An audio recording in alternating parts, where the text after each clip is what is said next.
출판사를 경영하고 또 미국의 작가였던 그 조셉 베일이라는 이분은 그 메리루라는 그 아내가 있었는데 이 부부는 세 아이를 잃었습니다. 한 아이는 수술하다가 잘못되어서 태어난 지 18일 만에, 다른 아이는 백혈병으로 5년 5살이 되었을 때 죽었습니다. 그리고 셋째 아이는 그 썰매를 타다가 사고가 나서 18살에 죽었습니다. 이처럼 세 아들을 잃은 이 조셉 베일리가 이렇게 말을 하고 있습니다.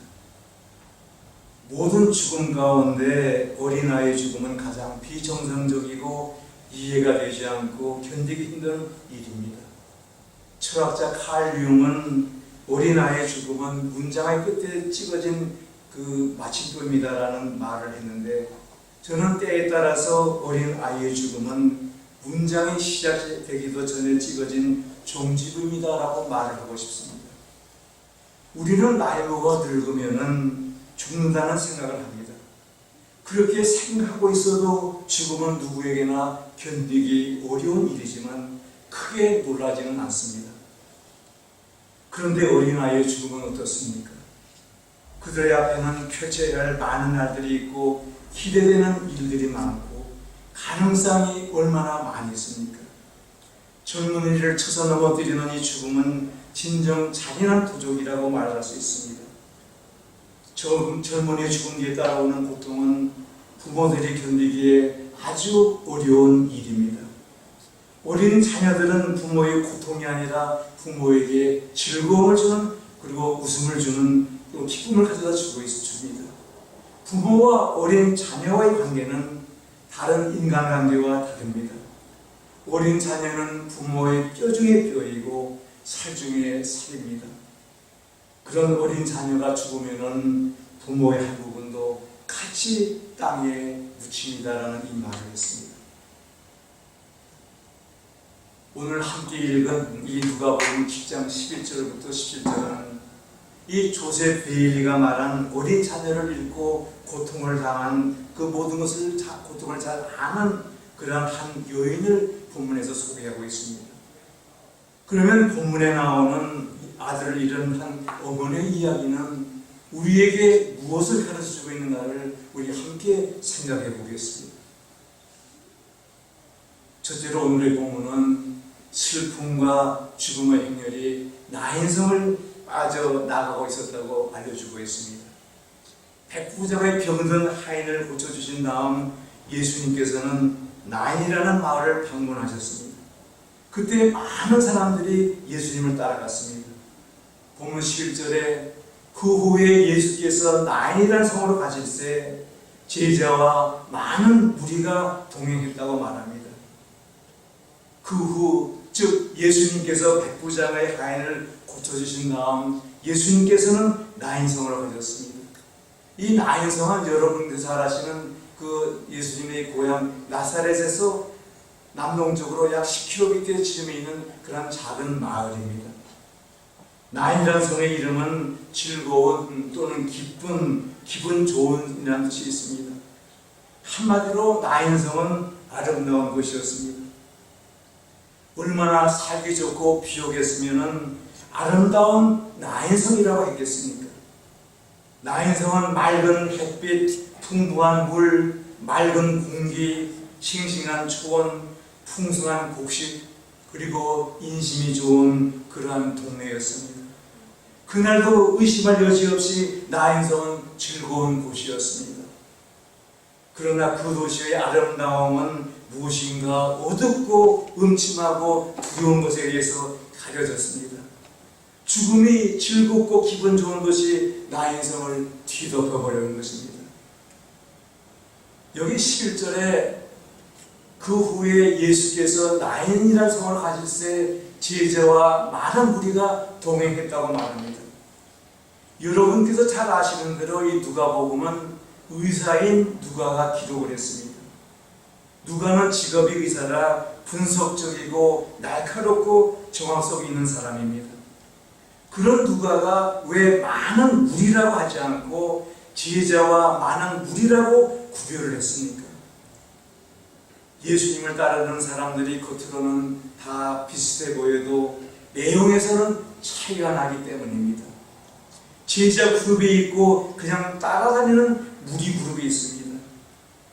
제자 그룹은 주님과 생사고락을 같이 합니다. 함께 먹고 함께 굶고 함께 즐거워하고 함께 슬퍼합니다. 마지막에는 주님을 따라 생명까지 바치는 그러한 사람들이 제자입니다. 제자는 신앙을 위해서 손해나 고난을 기쁨으로 견디는 그러한 사람들입니다. 반면 허다한 무리는 호기심으로 기적을 구경하러 온 사람들입니다.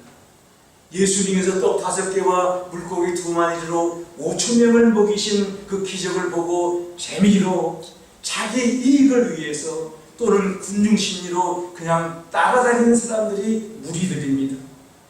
이들에겐 예수님을 향한 믿음이 없고 영혼 문제에 대한 심각성이 전혀 없습니다. 절실하고도 진실된 삶에 대한 물음도 없습니다. 삶과 죽음, 영원한 생명에 대한 관심도 없습니다. 언제든지 실증나고 재미없으면 예수님을 떠나 그들이 있던 곳으로 다시 되돌아갈 그런 사람들입니다. 이 두 부류가 겉으로는 똑같아 보이지만 사실은 이처럼 크게 다릅니다. 오늘날에도 예수님을 따르는 부류 중에는 이 두 부류가 항상 있습니다. 여러분은 어느 쪽에 속해 있습니까? 선택은 여러분에게 달려 있습니다. 그날 예수님을 따라 나인성을 향해 들어가는 무리들 중에도 이 두 부류, 즉 제자와 그냥 따라다니는 무리들이 있었다고 본문은 알려주고 있습니다. 본문 12절에 성문에 가까이 가서 이르실 때에 사람들이 한 죽은 자를 메고 나오니 이는 한 어미의 독자요 그의 어미는 과부라. 그 성에 많은 사람들도 그와 함께 나왔다라고 말씀을 합니다. 과부의 죽은 아들을 메고 무리들이 나인성을 나오고 있습니다. 일반적으로 날씨가 더운 그 중동 지방에서는 사람이 죽으면 되도록이면 죽은 당일에 장례를 치렀다고 말합니다. 그리고 묘지는 보통 성 바깥에 있는 것이 일반적입니다. 따라서 지금 성문 근처에 모였던 장례인들이 성 밖의 묘지를 향해서 가고 있었습니다. 이 무리들의 마음은 어둡고 무거웠습니다. 그들은 과거에 하나밖에 없는 아들의 죽음을 슬퍼하고 있었습니다. 거기에는 기쁨도 없었고 희망도 없었고 기대할 것이라고는 하나도 없었습니다. 과거는 남편을 잃어버렸기 때문에 의지가 없습니다. 지금도 그렇지만 그 당시는 남편이 아내의 전적인 의지였습니다. 힘들고 어려운 일을 만날 때 남편이 없기 때문에 과부는 의지할 것이 없어서 더욱더 힘들어했습니다. 하나님을 떠난 사람이 이와 같습니다. 하나님을 떠나 있기 때문에 혼자서 모든 일을 다 해결하고 감당해야만 합니다. 아무도 힘이 되어줄 사람이 없습니다. 또 남편을 잃은 사람은 과부는 외롭습니다. 아무리 친구가 많고 친척이 많아도 옆에 남편이 없으면 외롭고 또 좋은 옷을 입고 즐거운 곳에 놀러가도 여전히 마음 한구석은 외롭습니다. 하나님을 떠난 사람도 얼마나 외롭습니까? 많은 친구가 있고 동료들이 있지만 모셔야 할 주님이 그 사람의 마음속에 없기 때문에 그 사람은 수많은 사람들 속에서도 텅 빈 것 같고 혼자인 것 같고 여전히 외로운 존재입니다. 남편 없는 과부는 보호가 없고 약합니다. 그런데 본문은 이러한 과부에게 아들이 하나 있었는데 그 외아들이 죽었다고 말합니다. 남편이 죽었기 때문에 과부의 유일한 소망은 하나뿐인 아들이었습니다. 이 아들이 남편 없는 과부의 의지이고 보호막이고 힘이었습니다. 아마도 그 아들은 그 집을 받쳐주는 대들보와 같은 그런 것이었을 것입니다. 과거는 이 하나뿐인 아들을 위해서 어떤 고생도 다 참을 수가 있었고 아들에게 모든 기대와 소망을 걸었을 것입니다. 아들이 아프면 자신도 아픈 것처럼 잠도 못 자고 괴로워했고 아들이 재롱이라도 부리면 모든 괴로움을 잊을 정도로 기뻐했을 것입니다. 과거는 남편에게서 얻지 못한 것을 이 하나뿐인 아들에게 다 기대하고 얻으려 했을 것입니다. 그리고 이 아들이 성장해서 자기를 잘 사포살펴 주리라고 기대하고 모든 정성을 다 쏟았을 것입니다. 그런데 그만 이 과거의 하나뿐인 아들이 죽었습니다. 이 외아들의 장래 행렬, 슬픔과 죽음의 행렬이 이 나인성을 빠져나가고 있었습니다. 모든 장래 행렬은 어느 정도의 슬픔이 따르지만 다 똑같은 것은 아닙니다.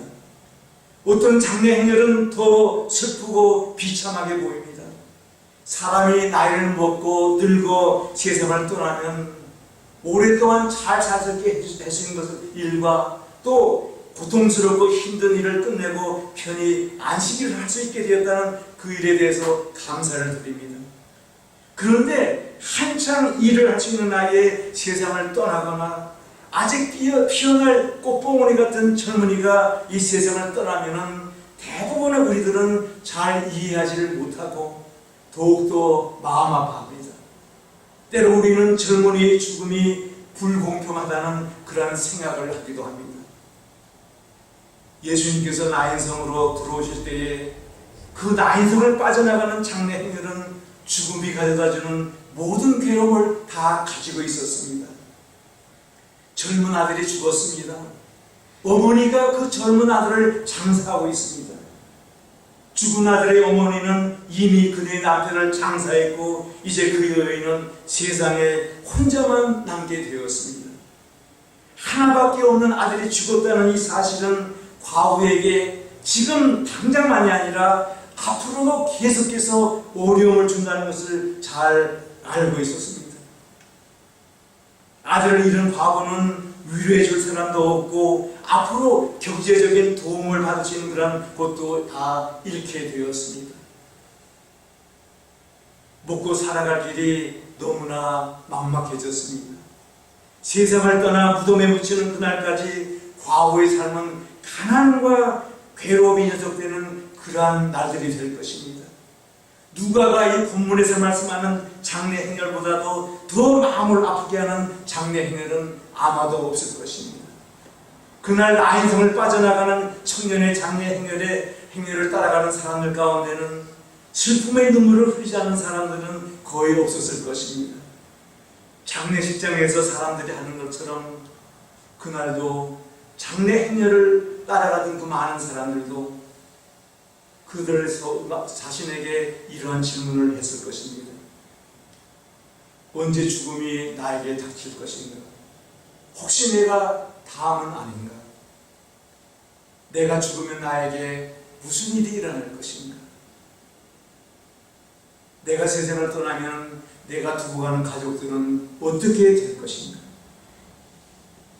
이런 질문들은 분명 그날 장래 행렬을 따라 나인성을 빠져나가는 사람들의 마음속에서 소용돌이치고 있었을 것입니다.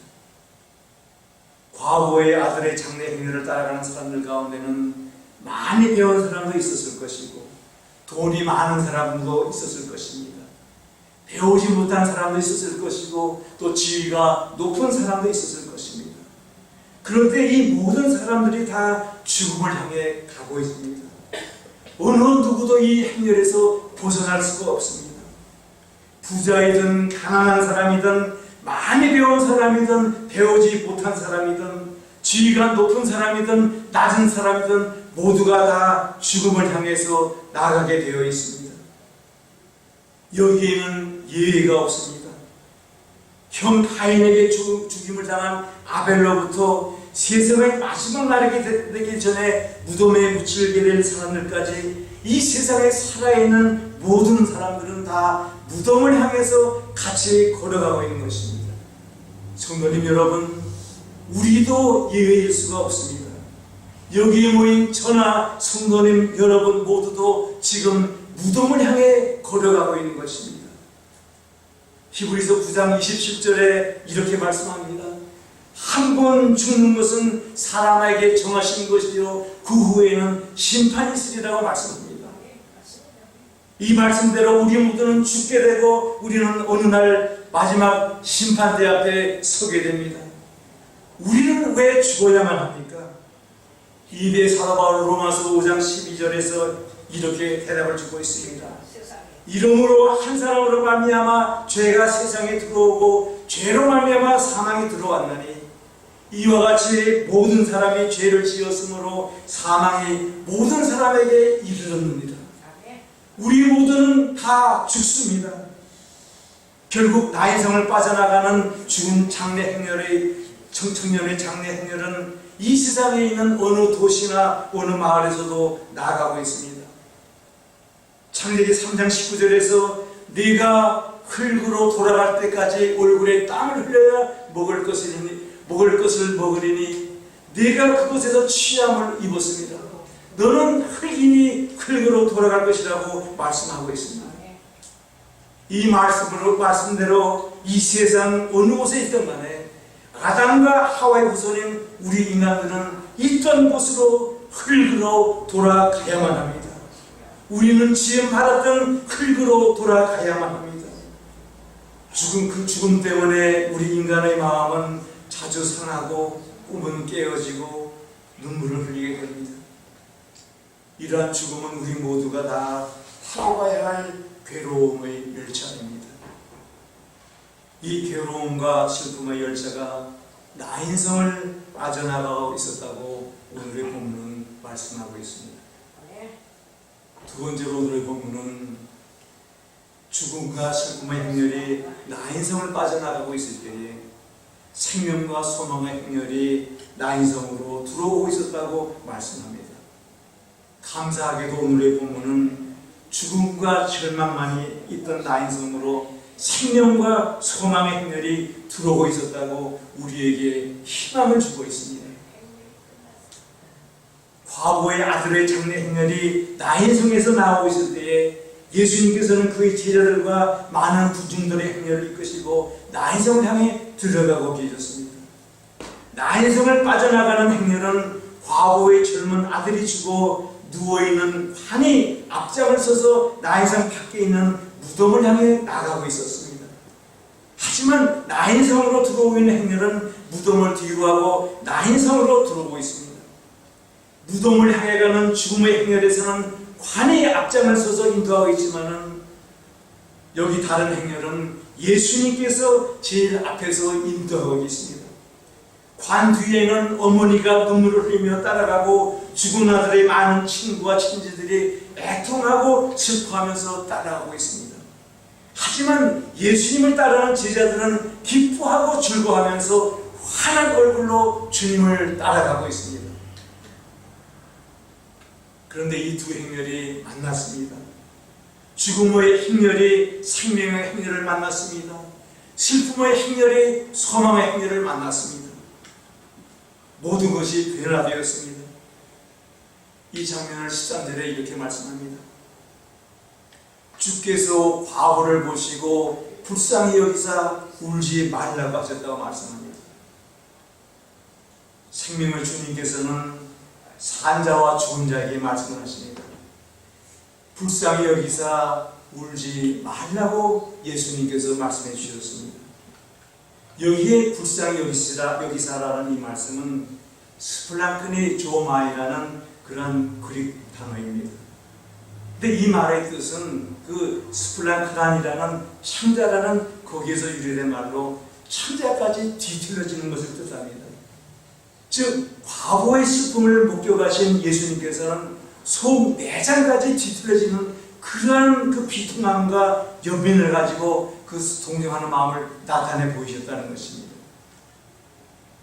예수님께서는 믿음을 보시고 이적을 나타내기도 하시지만 여기 오늘의 본문에서는 믿음이 있고 없고를 보시기 전에 고통당하는 과부를 불쌍히 여기시고 먼저 손을 내미시고 은혜를 베풀어 주셨습니다. 이것은 죄 많은 인생에 대한 하나님의 주권적이고 주도적이고 무조건적인 사랑을 보여주는 구체적인 한 실예입니다. 예수님께서는 장래 행렬의 중심임을 젊은 아들을 잃은 과부를 보시고 이처럼 불쌍히 여기는 동정심을 나타내 보였습니다. 예수님께서는 하나밖에 없는 아들을 무덤에 묻게 될 과부를 너무나 안되게 생각하셨습니다. 예수님께서는 하나님의 아들이시지만 또한 예수님은 사람의 아들이기도 하십니다. 예수님께서는 우리 인간이 가지고 있는 모든 고통과 연민, 슬픔과 기쁨을 느낄 수 있는 그러한 인간의 감정을 가지신 분이십니다. 사랑하는 사람을 떠나보내고 그 사람의 무덤 앞에 서서 겪고 있는 아픔을 하나님께서 모르실 것이라는 생각이 드십니까? 그렇다면 우리가 주님으로 믿고 있는 예수님께서는 하나님이시면서 인간의 속성을 지닌 분이라는 것을 우리는 기억해야만 합니다. 예수님께서는 배고픔을 느끼셨고 외로우셨고 또 그리고 예수님께서는 슬픈 일을 당할 때 우셨습니다. 예수님께서는 그의 친구 나사로가 죽었을 때 우셨습니다. 인간의 삶 가운데 죽음이 가져다 주는 고통을 주님께서는 다 알고 계십니다. 예수님께서는 다만 과부를 불쌍히 여기실 뿐만 아니라 울지 말라고 위로해 주십니다. 이 세상에는 참된 사랑이 없을 뿐만 아니라 참된 위로도 없습니다. 여러분의 마음이 상하고 슬픈 일을 만나고 심지어 죽고 싶을 정도로 어려운 일을 당할 때 누가 여러분의 마음을 위로해주고 누가 여러분에게 힘을 줍니까? 오직 예수님만이 죽음을 정복할 수 있는 분이시기 때문에 예수님만이 우리를 진정으로 위로해 주실 수가 있습니다. 주님은 울지 말라고 말씀하시면서 관에 손을 대셨습니다. 주님이 관에 손을 대시자 죽음의 행렬이 멈추어 섰습니다. 인류 역사 이래 그 누구도 죽음의 흐름을 멈추게 할 수는 없었습니다. 제 아무리 뛰어나고 권력이 있는 사람도 이 죽음의 흐름 가운데 다 휩쓸려가 버렸습니다. 그러나 예수님은 죽음을 정복하신 분이시기 때문에 죽음의 흐름을 멈추게 하실 수가 있습니다. 내가 길이요 진리요 생명이라고 외치신 분, 부활이요 생명이신 예수님만이 이 죽음의 행렬을 멈추게 하실 수 있고 죽음을 이기실 수가 있습니다. 그런데 더욱더 감사한 일은 예수님께서 죽음을 당한 사람들을 불쌍히 여기는 것, 울지 말라고 위로해 주시는 것, 그것으로 끝나지 않았다는 것입니다. 나인성에서 행하신 기적에서 우리는 죽음을 정복한 예수님의 능력을 봅니다. 14절 15절에 청년아 내가 네게 말하노니 일어나라 하시매 죽었던 자가 일어나 앉고 말도 하거늘 예수께서 그를 어머니에게 주셨다라고 말씀합니다. 예수님께서는 청년을 살리시고 그 아들을 어머니에게 돌려주셨습니다. 히브리서 2장 14절에 또 15절에서 예수님께서 이 세상에 오신 목적을 이렇게 말씀하고 있습니다. 자녀들은 살과 피를 가졌기 때문에 예수님도 그들과 마찬가지로 인간성을 지니셨습니다. 이것은 자신의 죽음을 통해서 죽음의 권세를 잡은 마귀를 멸망시키고 일생 동안 죽음의 공포에서 종사하지 않은 모든 사람들을 해방시키실 것입니다라고 말합니다. 예수님께서는 과거에 죽은 아들을 죽음의 권세에서 자유하게 해주셨습니다. 예수님께서는 죽은 자에게 직접 말씀하시면서 일어나라고 말씀하셨습니다. 로마서 14장 8절 9절에 이렇게 말씀합니다. 우리가 살아도 주를 위하여 살고 죽어도 주를 위하여 죽나니 이를 위하여 그리스도께서 죽었다가 다시 살아나셨으니 죽은 자와 산 자의 주가 되려 하시니라 라고 말씀합니다. 즉 예수님께서 우리 대신 돌아가셨다가 살아나셨다고 말씀합니다. 그리고 예수님은 죽은 자와 산 자의 주인이라고 말씀합니다. 죽은 자든 산 자든 다 예수님께서 다스린다는 것입니다. 그날 장래 행렬을 따라 나인상을 빠져나가던 사람들과 이 세상의 모든 사람들에게 예수님께서는 생명과 소망을 가져다 주십니다. 대한불교 정도정 포교국장과 교육국장을 역임했던 소위 큰 스님이었다가 목사가 된 김성아라는 목사님이 계십니다. 이분이 이런 단정을 하고 있습니다. 성경에는 평소 그렇게 알고자 원했던 생로병사 문제가 너무나도 쉽고 그리고 분명하게 쓰여 있었습니다. 이럴 수가 있단 말인가? 나는 수없이 많은 감동과 나의 불교신앙과 갈등에 몸부림쳤습니다. 옛날 인도의 구시라성의 시드림에 한 젊은 과부가 애통함에 울부짖고 있었습니다. 그때 그곳을 지나가던 부처가 그 여인에게 그 사유를 물었습니다. 그때 이 과부는 죽어가는 외아들을 살려달라고 애원을 했습니다. 석가모니는 한 번도 죽은 사람이 없는, 한 번도 사람이 죽은 일이 없는 집에 가서 그 쌀 한 줌을 얻어다가 죽을 끓여서 먹이면 병이 나을 것이라고 해답을 주었습니다. 이 여인은 아들을 살릴 수 있는 길이 있다는 그런 희망을 가지고 쌀을 구하러 동네로 급히 나갔습니다. 이 과부는 하루 종일 그런 집을 찾아다니다가 오후 늦게 지치어서 빈손으로 집에 돌아왔습니다. 그리고 부처에게 말합니다. 부처님, 사람이 한 번도 죽은 적이 없는 그러한 집을 찾지 못했다고 말합니다. 이때 부처는 이렇게 말합니다. 생자 필멸이라. 자매여, 사람이 나면 반드시 죽는 것이며 인연을 따라 일어나고 인연을 따라 없어지는 것이니 슬퍼할 것이 없느니라. 이와 같이 불교는 문제에 대한 해결이나 변화보다는 순리적 사실에 적응하고 자족하도록 가르치는 것입니다.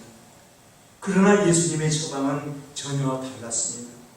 예수님께서는 나인성 과부 외아들의 죽음으로 인한 애통함을 보시고 불쌍히 여기시고 죽음의 아들을 살리심으로 현실의 문제를 적극적이고 그리고 근본적으로 해결해 주셨습니다.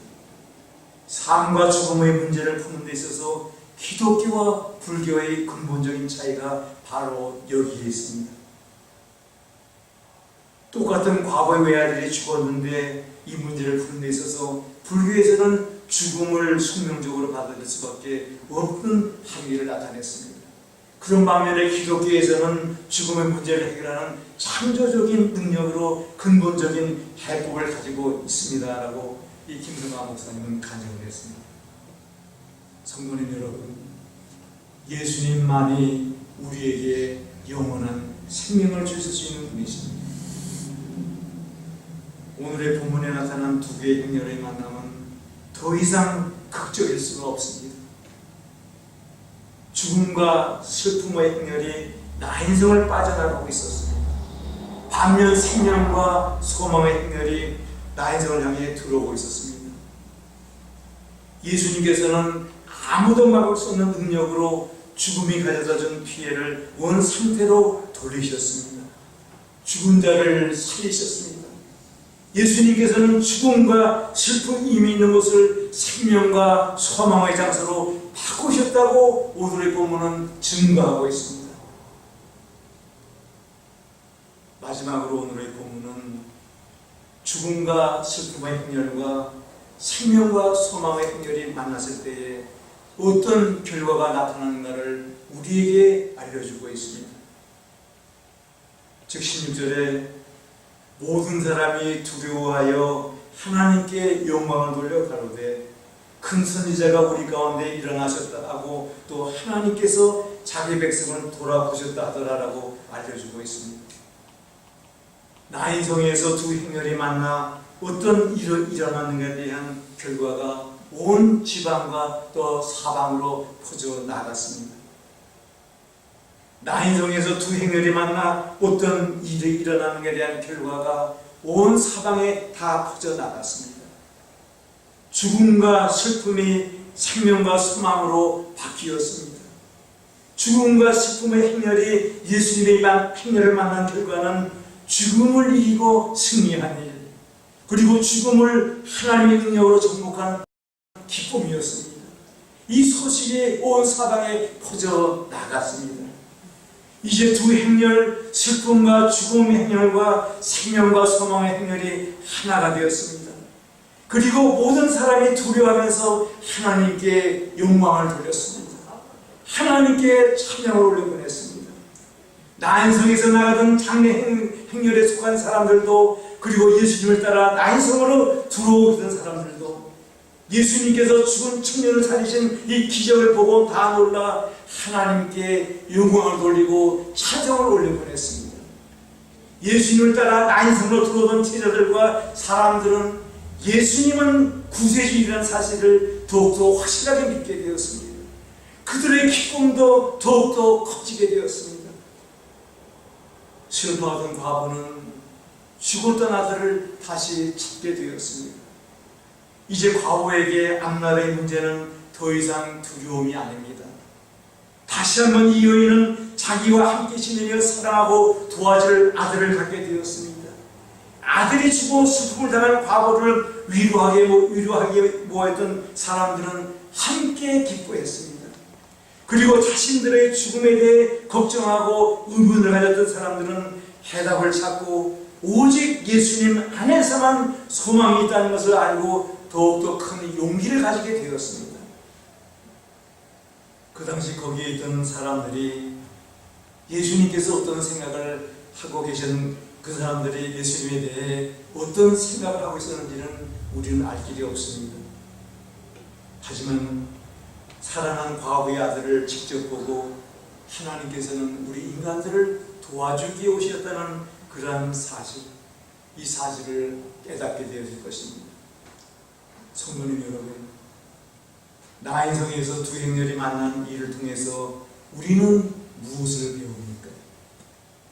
예수님의 행렬이 죽음과 슬픔의 행렬을 만날 때 거기에는 생명이 있고 승리와 기쁨이 넘치게 됩니다. 예수님께서는 우리에게 생명과 소망을 주시는 분이라는 것을 우리는 이 말씀을 통해서 배우지 않습니까?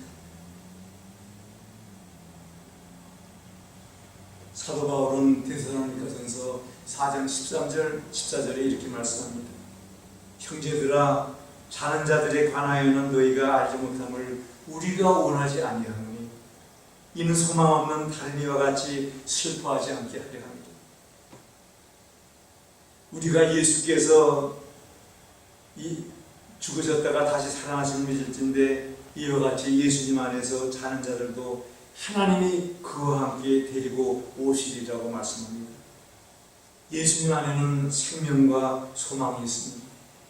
성도님 여러분은 이 진리를 진정으로 믿으십니까? 예수님께서 과부의 아들을 살리신 기적을 본 사람들은 하나님께서 자기 백성을 돕기 위해 오셨다고 하면서 기쁨에 넘쳐서 환호성을 지르고 있습니다. 정말 그렇습니다.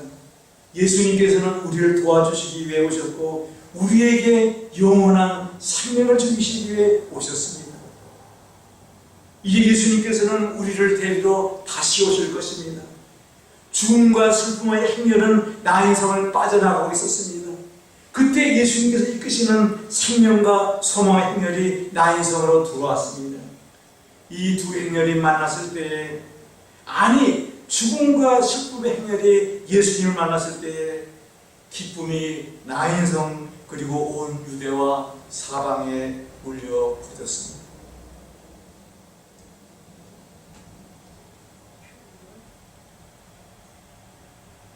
한 번은 예수님께서 마리아와 마르다의 오라비 나사로가 세상을 떠났을 때에 그들을 위로하기 위해서 그들의 집에 간 적이 있었습니다. 그때 예수님께서는 그들에게 이렇게 말씀합니다. 나는 부활이요 생명이니 나를 믿는 자는 죽어도 살겠고 무릇 살아서 나를 믿는 자는 영원히 죽지 아니라 하리라고 말씀하셨습니다. 그런 다음 예수님께서는 마리다에게 인생에 있어서 가장 중요한 질문을 하십니다. 마리다에게 마르다야, 내가 이것을 믿느냐? 내가 이것을 믿느냐? 너는 진실로 나를 믿으면 영원히 죽지 않는다는 사실을 믿느냐? 너는 내가 부활이고 생명인 것을 믿느냐? 이렇게 물으신 것입니다. 그때 마르다의 대답은 예, 제가 예수님은 생명이시며 부활이신 줄 믿습니다라고 대답했습니다. 우리 삶 가운데 우리가 대답해야 할 가장 중요한 질문이 있다면 그것은 이것입니다. 진정으로 나는 예수님께서 부활이고 생명인 것을 믿는가? 예수님을 믿으면 영원히 산다는 것을 나는 믿는가? 믿는다면 나는 그에 대해 무엇을 할 것인가? 성도님 여러분, 오늘의 본문에서 보는 것처럼 어떻게 보면은 이 세상에는 두 개의 행렬밖에 없습니다. 하나는 죽은 자가 누운 관을 따라가는 죽음의 행렬이고 하나는 생명의 인도자이신 예수님을 따라가는 행렬입니다. 이 세상에 사는 사람들은 이 두 개의 행렬 가운데 어느 하나에 속해서 걸어가고 있습니다.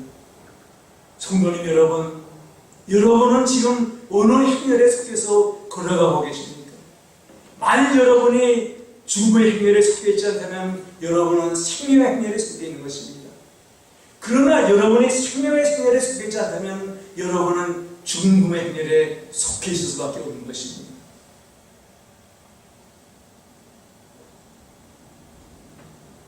구원이란 죽음의 행렬에 속해 있으면서 그 안에서 행위를 고치고 착한 일을 하고 율법을 지키는 것이 절대로 아닙니다.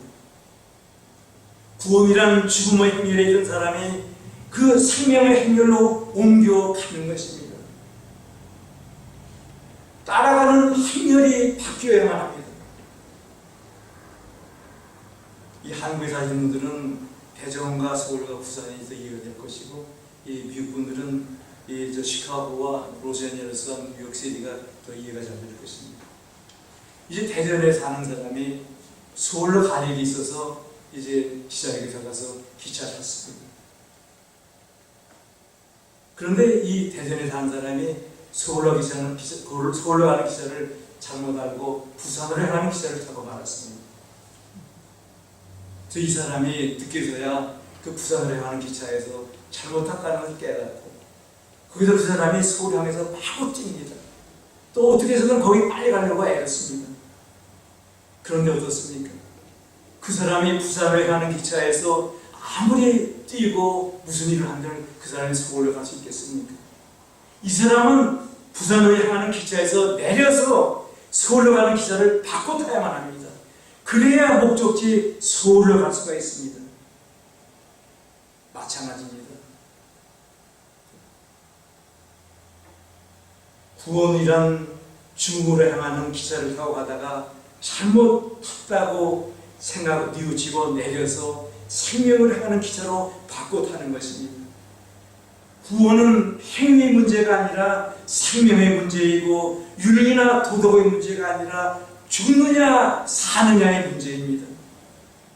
내가 아무리 좋은 사람이고 선한 일을 많이 하고 지금 내가 죽음의 행렬에 속해 있다면, 다시 말해서 죽음으로 향하는 기차를 타고 가고 있다면, 아무리 그 사람이 거기에서 좋은 일을 많이 한다 할지라도 그 사람의 종착역은 영원한 멸망이고 영원한 죽음입니다. 구원은 죽음의 노선에서 예수님께서 인도하시는 생명의 노선으로 갈아타는 것입니다. 성도님 여러분, 여러분은 생명으로 향하는 열차에 탔다고 하는 그러한 확신이 여러분에게 있으십니까? 여러분은 진정으로 구원으로 향하는 생명의 열차에 탔다는 그러한 확신이 있으십니까? 아마도 우리는 본문에 나오는 과거처럼 세상의 여러 힘든 일 때문에 희망이 다 사라졌다는 그러한 생각을 할 수가 있습니다. 그렇다면 이때 우리는 단지 우리의 태도를 바꾸는 것만으로는 부족합니다. 우리는 소망의 근원이 되시는 우리의 주님 예수 그리스도에게 초점을 맞추고 주님께 돌아와 주님을 믿고 주님께 순종함으로 예수님께서 인도하시는 그 행렬을 따라가야만 합니다. 우리가 어려움을 당할 때 환경을 바라보고 사람을 쳐다보고 거기서 해결하려 하면 안 됩니다. 우리 가는 방향이 올바른가 아닌가를 따져보고 예수님께 돌아와 예수님이 이끄시는 그 행렬을 따라 가야만 하는 것입니다. 그것이 우리의 문제를 해결하는 열쇠입니다. 요한복음 1장 12절에 이렇게 말씀합니다. 영접하는 자, 곧 그 이름을 믿는 자들에게는 하나님의 자녀가 되는 권세를 주셨다고 말씀하십니다. 우리의 주인을 바꾸어야만 합니다. 내가 주인이던 삶에서, 세상의 돈이 주인이던 삶에서 돌이켜 예수님께서 주인이신 그러한 삶을 살아야만 합니다. 내가 지키고 있던 그 주인의 자리를 예수님께 내어 드려야만 합니다. 주인이 바뀌어야 우리의 삶의 평안을 얻게 되는 것이고, 주인이 바뀌어야 우리는 영원한 생명을 얻게 되는 것입니다. 우리는 예수님을 주인 삼고 따라가야만 합니다. 이것이 사는 길입니다. 예수님을 보지도 못하고 우리와 함께 계시다는 것을 느끼지 못할 때에도 예수님께서는 늘 우리와 함께 하시며 우리를 도와주십니다. 세상 끝날까지 우리와 함께 하시겠다고 예수님께서는 약속을 해 주셨습니다. 성도님 여러분, 예수님께서 계신 곳에는 항상 생명과 희망이 있습니다. 이것을 기억하고 주님만을 믿고 예수님께서 인도하시는 그 행렬을 따라 영원한 생명을 누리는 우리 모두가 될 수 있도록 함께 한 목표를 향해 한 예수님을 따라 같이 걸어가십시다. 기도드리겠습니다.